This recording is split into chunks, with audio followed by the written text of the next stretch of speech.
Hi friends hello hi friends hello everyone మన ఛానల్లో ప్రతి ఒక్క కాంపిటేటివ్ ఎగ్జామ్స్ సంబంధించి ఇంపార్టెంట్ బిట్స్ అనేవి ఎక్స్ప్లెయిన్ చేయడం జరుగుతుంది. అదేవిధంగా గ్రూప్ 1 గ్రూప్ 2 నోటిఫికేషన్ భాగంగా ప్రిలిమ్స్ ఎగ్జామ్ అయితే మనకు కంప్లీట్గా కొనసాగింది. అదేవిధంగా మెయిన్స్ ఎగ్జామ్స్ సంబంధించినటువంటి world geography, AP history, AP జాగ్రఫీలో నుంచి ఇంపార్టెంట్ బిట్స్ అనేవి రావడం జరుగుతుంది. కాబట్టి వీడియో చూస్తున్న ప్రతి ఒక్కరూ అందరూ కూడా వీడియోని తప్పకుండా లైక్ చేయండి ఫ్రెండ్స్. అదేవిధంగా వీడియో చూస్తున్నారు కానీ లైక్ చేయడం లేదు, ప్రతి ఒక్కరూ కూడా లైక్ చేసి సపోర్ట్ చేయండి. మన ఛానల్లో రెగ్యులర్గా వీడియోస్ అనేవి ప్రతి ఒక్క రోజు అప్లోడ్ చేయడం జరుగుతుంది, గమనించండి. టాపిక్లోకి వెళ్దాం. భూమి అంతర్నిర్మాణంలో భాగంగా ముఖ్యమైనటువంటి బిట్స్ అనేవి చూస్తున్నాం. తొలిసారి సూర్యోదయం ఏ రేఖాంశం వద్ద ప్రారంభమవుతుంది? తొలిసారి సూర్యోదయం ఏ రేఖాంశం వద్ద ప్రారంభమవుతుంది? ఆప్షన్ 1 0 డిగ్రీ అక్షాంశం, ఆప్షన్ బి 0 డిగ్రీ రేఖాంశం, ఆప్షన్ సి 180 డిగ్రీ రేఖాంశం, ఆప్షన్ డి 23 డిగ్రీ అక్షాంశం. ఎక్కడ ప్రారంభమవుతుంది? ఆన్సర్ ఈస్ సి 180 డిగ్రీ రేఖాంశం వద్ద తొలిసారి సూర్యోదయం అనేది ప్రారంభమవుతుంది. చాలా ఇంపార్టెంట్. నెక్స్ట్, జతపరచండి. ఇవి చాలా ఇంపార్టెంట్ అండి, ప్రతి ఒక్కరూ కూడా గుర్తుపెట్టుకోవాలి. ఈ జతపరచటాలు అనేవి మెయిన్గా మనకు పేపర్లో రావడం జరుగుతుంది. గత ప్రీవియస్ పేపర్స్లో కూడా మనకు జతపరచటాలు అనేవి రావడం జరిగింది. చాలా గమనించి మీరు దీనికి ఆన్సర్ చేయాలని చూస్తున్నాం. జతపరచండి. Answer is A. చూడండి, శిలావరణం, లిథోస్పియర్, జలావరణం, హైడ్రోస్పియర్, వాతావరణం, అట్మాస్పియర్, జీవావరణం, బయోస్పియర్. ఆన్సర్ ఇది. నెక్స్ట్, ఖండ చలనాలు ఏ యుగం నుండి చలిస్తూ ఉన్నాయి? ఖండ చలనాలు ఏ యుగం నుండి చలిస్తూ ఉన్నాయి? ఆప్షన్ ఏ కార్పోనిక్ యుగం, ఆప్షన్ బి మిసోజియిక్ యుగం, ఆప్షన్ సి పురాజీవ యుగం, ఆప్షన్ డి పాతరాతి యుగం. ఆన్సర్ బి మెసోజోయిక్ యుగం. నెక్స్ట్, జిస్పం, శుద్ధ సున్నపురాయి ఈ క్రింది వాటికి ఉదాహరణ? ఆప్షన్ అవక్షేప శిలలు, ఆప్షన్ బి అగ్నిశిలలు, ఆప్షన్ సి రూపాంతర ప్రాప్త శిలలు, ఆప్షన్ డి సామాన్య శిలలు. ఆన్సర్ ఏ అవక్షేప శిలలు. నెక్స్ట్, భూ అంతర్భాగంలో ద్రవ స్థితిలో ఉన్న ప్రాంతం ఏది? ఆన్సర్ ఈస్ సి బాహ్య భూకేంద్ర మండలం. నెక్స్ట్, క్రింది వాటిలో సరైన ప్రకటనను గుర్తించుము. ఆన్సర్ ఈస్ సి 1, 2, 3, 4 సరైనవి. చూడండి, సముద్ర భూతలాలు సాధారణంగా బాసాల్ట్ శిలలతో నిర్మితమై ఉంటాయి. భూ అంతర్భాగంలో ఉష్ణజనిత సంవహన ప్రవాహాలు ఎస్తోనిస్పియర్ నుంచి జనిస్తాయి. భూపటలంపై ఖండ భూభాగాలు 29% ఆక్రమించి ఉన్నాయి. భూపటల ఉపరితలంపై సముద్ర భూతలాలు 71% ఆక్రమించి ఉన్నాయి. నెక్స్ట్, సియోల్ పొర అని దేనిని పిలుస్తారు? Answer is A Khanda భూభాగాలు. Next, క్రింది వాటిలో సరైనవి ఏవి? ఆన్సర్ ఈస్ డి పైవన్నీ సరైనవే. చూడండి ఫ్రెండ్స్, భూమి సగటు వ్యాసార్థం 6400 కిలోమీటర్లు, భూమి నాభి వద్ద ఉష్ణోగ్రత 6000 సెంటీగ్రేడ్, భూమి సరాసరి విశిష్ట సాంద్రత 5.52. నెక్స్ట్, క్రింది వాటిలో సరైన ప్రకటనను గుర్తించుము.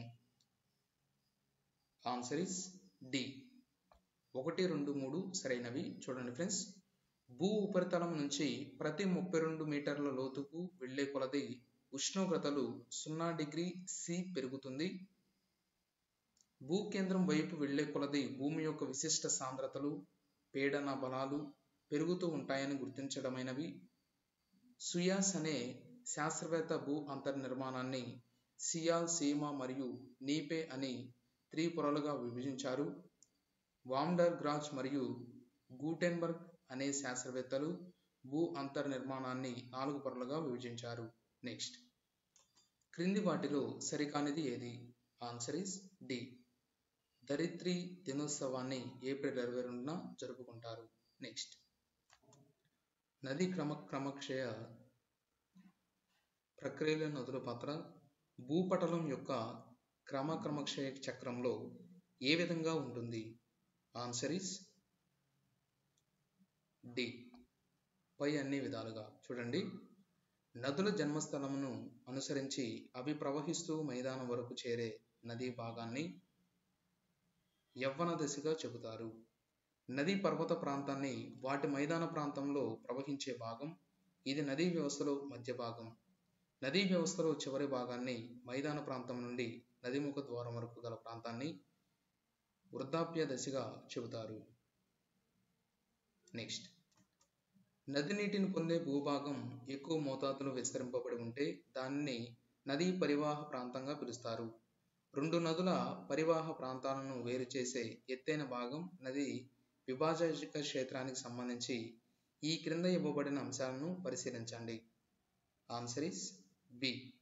1 మరియు 2. చూడండి ఫ్రెండ్స్, తూర్పునకు ప్రవహించే ద్వీపకల్ప నదులకు, పశ్చిమాన ప్రవహించే ద్వీపకల్ప నదులకు మధ్య జల విభాజక క్షేత్రంగా ఉండే పశ్చిమ కనుమలు.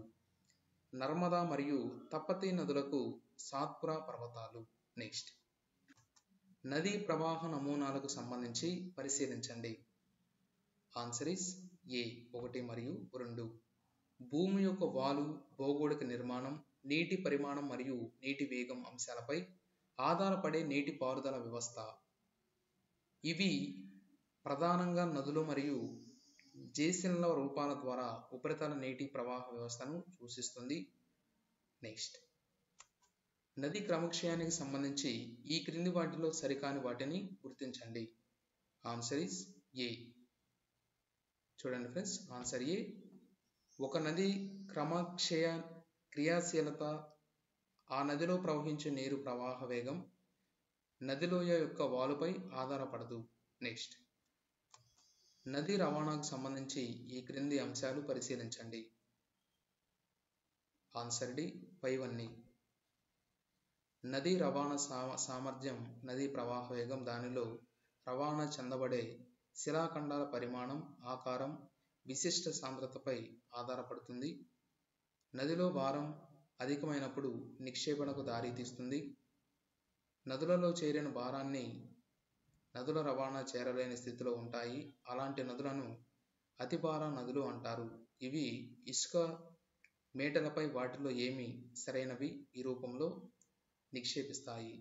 నెక్స్ట్, ఈ క్రింది అంశాలను పరిశీలించండి. Answer is D. పైవన్నీ.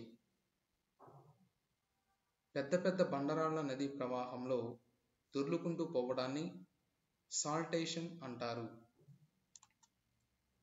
నదిలో మోస్తారు రాళ్ళు, చిన్న రాళ్ళు, గులకరాళ్ళు ప్రవాహ వేగానికి కొట్టుకొని పోవడం ట్రాక్షన్ అంటారు.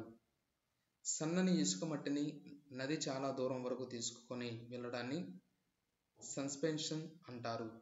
నెక్స్ట్, ఈ క్రింద ఇచ్చిన పవన భూస్వరూపాలు ఎడారి ప్రాంతంలో ప్రధానంగా కనిపిస్తాయి. వాటికి సంబంధించి అంశాలను పరిశీలించండి. Answer is C.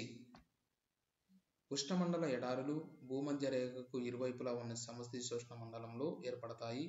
ఉదాహరణకు పేటగోనియా ఎడారులు. నెక్స్ట్, ప్రపంచంలోని ప్రముఖ ఎడారులు అవి ఆక్రమించనున్న ప్రాంతాన్ని ఈ క్రింది ఇవ్వబడిన వాటిని పరిశీలించండి. Answer is D. తక్షమాన్ ఎడారి సౌదీ అరేబియాకు ఉత్తరంగా, సిరియా దేశానికి ఆగ్నేయంగా ఉంది. ఇంకా ఇటువంటి మరిన్ని కాంపిటేటివ్ ఎగ్జామ్స్ సంబంధించి మన ఛానల్ని సబ్స్క్రైబ్ చేసుకున్న వారు ఉంటే వెంటనే సబ్స్క్రైబ్ చేసుకోండి. వీడియో చూస్తున్న ప్రతి ఒక్కరూ కూడా తప్పకుండా వీడియో లైక్ చేయండి. Thank you friends.